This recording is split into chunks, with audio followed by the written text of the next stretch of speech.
Boxing fans, it's Chris Robinson here, the Manny Pacquiao-Timothy Bradley aftermath. Here with respected trainer Jeff Mayweather. Jeff, we all know what happened this weekend in the MGM Grand. What do you think of the fight? Oh, I thought it was a highway robbery.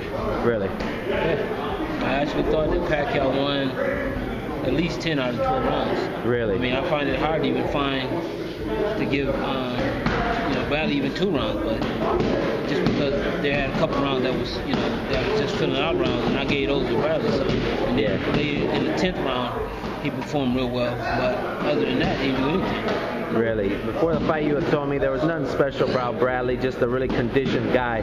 Do you think what people feel his limitations as a fighter kind of came to light last night? I think so. I think that, it was quite obvious that, his technique was really nothing but wild. He was swinging real wild punches.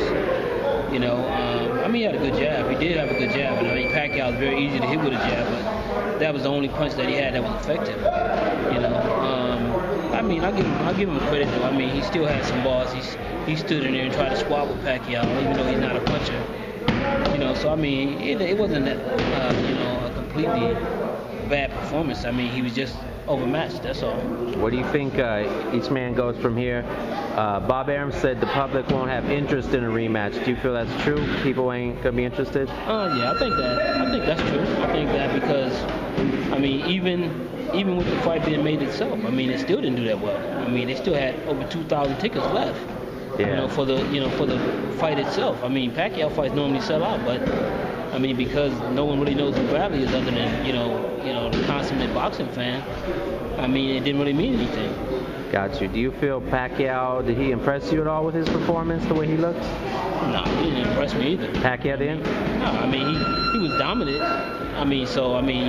In that sense, yeah, he was impressive. But I'm talking about his technique was still wild, throwing flailing punches. They both, at that time, they both looked like dogs swinging. Yeah. Because they both were swinging wild punches at the same time. And it wasn't like, it wasn't like the Pacquiao of old that I see.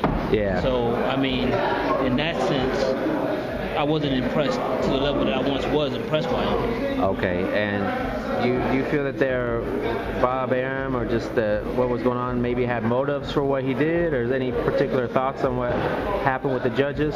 I have my thoughts, but I think I'll keep them private. Okay. Fair enough.